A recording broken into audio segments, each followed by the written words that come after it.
Welcome back to MVM. I am bringing you a preview of Trouble in Templetown from 2Fat2Fly Games. They say that your body is a temple. Well, in Trouble to Templetown, that is a reality. This game takes place all inside of the body of a 40-year-old guy named Stanley. You are heroes defending the internal organs of this person from invasion by bacteria and parasites and other viruses. So when you're setting up the game and laying out the components, you're actually laying out the insides of a person. It's very abstract, and it is all a very noir theme where you're going to be actually moving your characters around and fighting these different types of viruses and bacteria and things like that. Every game you're going to have one main villain you're fighting against. For what I have here, it is Mr. Frankie Bola, and you'll get a lot of those kind of puns and references throughout the game. But I do want to say before I get started that this is, of course, a Kickstarter prototype, so nothing you see here is final. I know that the standees I'm using are going to be replaced by miniatures. Everything is going to be done with a little thicker cardboard, and based on how far they get in their stretch goals, you're going to even see upgraded components on top of that. So I have the game already set up here. I have a 2-player game set up. Now, I mentioned the different zones of the game, and you're going to have little battle maps like this that are going to be divided into 20 different sectors. This battle map is where the game is going to take place, and you're going to choose one more than the number of players. So for this 2-player setup, you see I have 3 of these maps set up here. Everyone is going to get a player board, which you'll see right here, where you have a track to show how many enemies you've defeated, as well as a space to keep your special ability. There are a large variety of these special ability tiles, and you're going to be dealt out one randomly. So every time you play the game, you're going to be given a little bit of a power that kind of makes you a little bit better. In addition, you're going to have a little marker.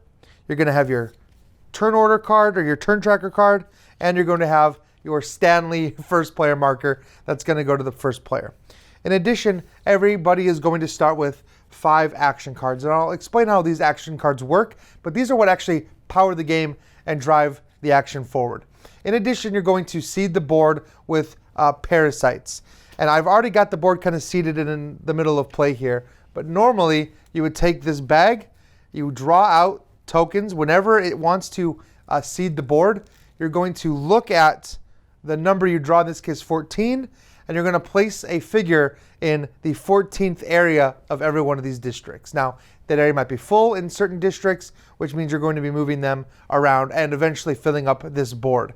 These minions are going to be coming out throughout the whole game, and your job is to cooperatively stem that flow and keep the body of the Stanley clean of these parasites. The game can end in 2 ways.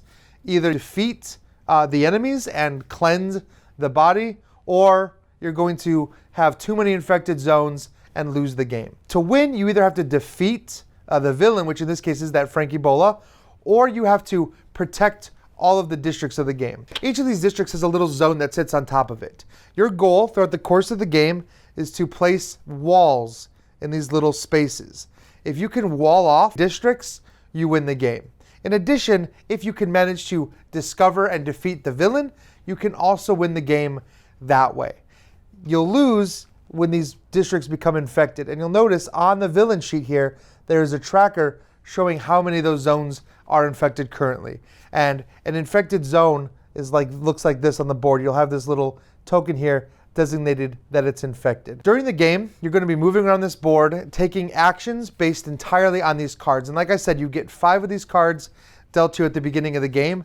And each one of these is going to have 2 actions on it. There's going to be one that matches the color of the card, that is a very good action for that particular style.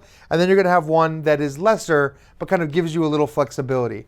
On your turn, you're going to get to take as many actions as you can pay for. You're going to be able to play all of your cards, and you are also going to be able to spend DNA to take more actions. DNA is the currency of the game.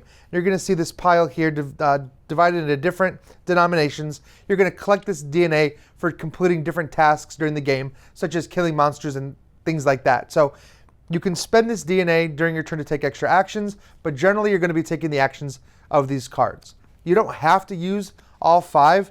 You can actually save too if you really like them, or maybe they're not the best for you at that time. But I will talk about what these cards do. The basic card is going to allow you to build, and you're going to be able to build constructions across this board. If you are up in the upper area here, like I said earlier, you're going to be able to spend DNA to build these walls. And you're going to be placing these walls in these spaces in hopes of completely filling them up. You can do that if you are present in that location. In addition, you can build a defense tower. Defense towers are going to protect the zones around you. If you get an idea, this is kind of like a tower defense game where minions are just going to keep on spawning, but you can place these towers down and try to lure them towards you so that you can deal with them a little bit easier. So that is the basic build action. In addition, you'll have the basic cure action.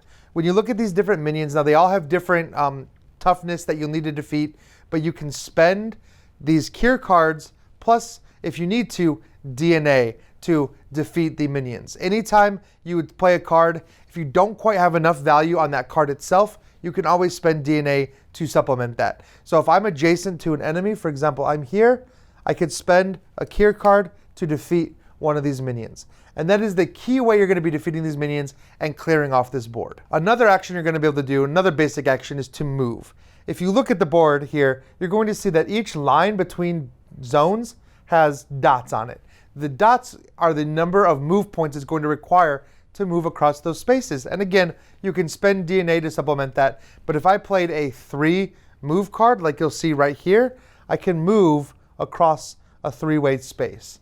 Now, if there are any eggs, which are these little tokens you'll see here, you can actually remove those eggs as you move into a space. And that's something you're going to want to do a lot, because as these eggs build up, it's going to cause infections in the districts around them. When you get to the 13th infected district, you lose. So you can't just stay in one place fighting. You're going to want to move out and spread out and deal with these eggs.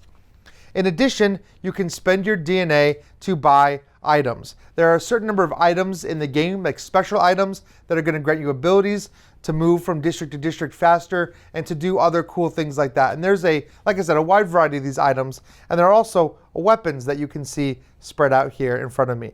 Now, these weapons, like the ibuprofen launcher, for example, they're going to come to your player board. They're going to sit in front of you, and they're going to give you a certain number of uses. For example, I can use this ibuprofen launcher 3 times before it is expired.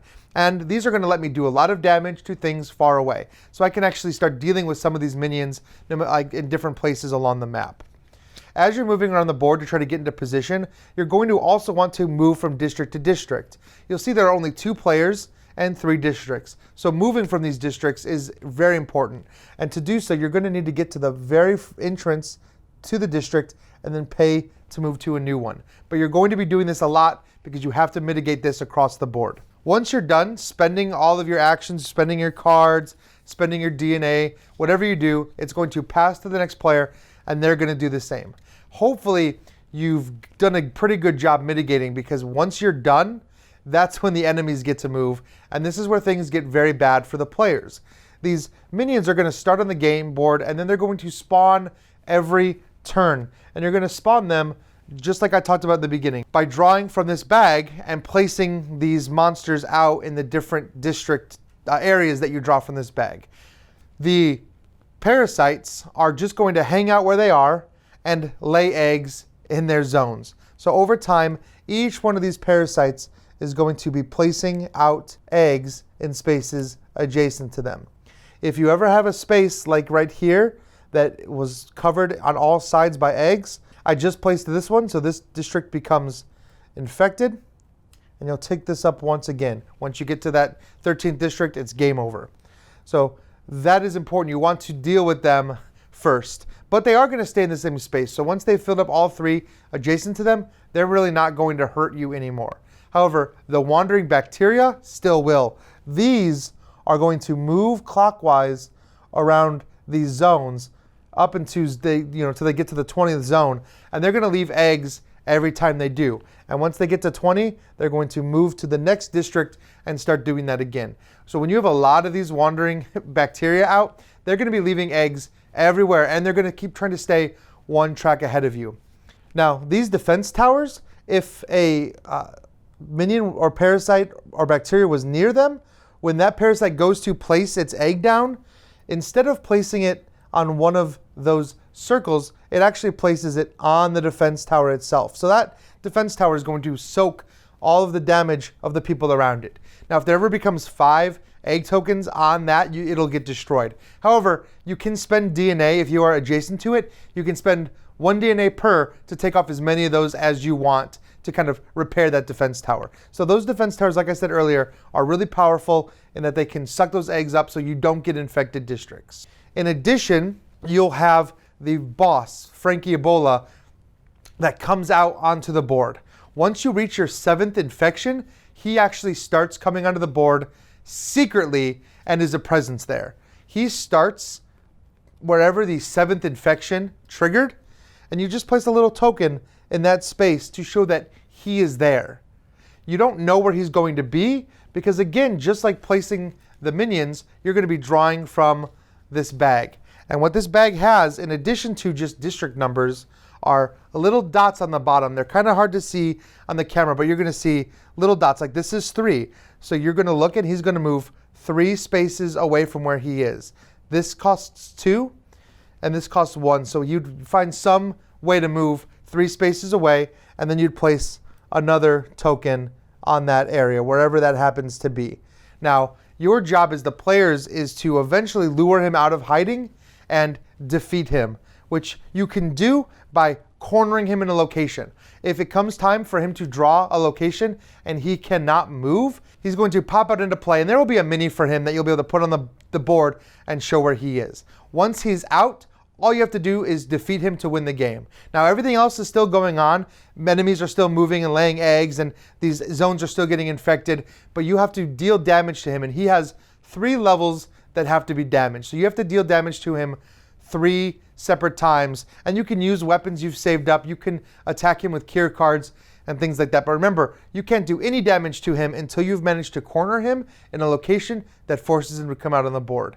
If you kind of want to let him go and do his own thing and race the clock, then you can race the clock by trying to place these up top. So at the end of the round, you're going to check and see if you've won. So to win, you'll either need to destroy Frankie or close off a number of districts equal to the number of players. So building these walls up here, so in this case a 2-player game, you would need to close off 2 of these sections with walls to win the game. But if he fills up too many districts, you lose instantly. So you really have to balance that. You can't just let those zones go unchecked because they're just going to become infected very quickly. And like I said, this is a cooperative game, so you're going to be wanting to work together and really spread out and plan together to defeat those. Now, for those of you who don't like a fully cooperative experience, who want maybe a little bit of competitiveness in there, you're going to have a deck of goal cards included with the game. And there are a ton of these goal cards that are going to give you special objectives to complete. So when it's your turn, you're going to have to make the decision, do I want to help the team, or do I want to go for my own goal card and score more points at the end of the game? And if you manage to win, you're going to look at who has the most of these points, and they're going to be declared the final winner. So that kind of adds a little bit of competition into a cooperative game. There are also rules for this to be played solo mode as well, so you'll be able to see that up on the Kickstarter page. And that is Trouble in Templetown. It is on Kickstarter right now, so take a look and see all the final components, because like I said, what I have here just doesn't do the final game justice because we are looking at a prototype. So check out all the different tokens and miniatures and boards and everything that they have on the Kickstarter page, because there's a lot of stuff available to be unlocked. And thank you for watching this video. Please like, subscribe, follow us, come back and leave some comments, ask any questions, and follow everything we do, and I will see you next time.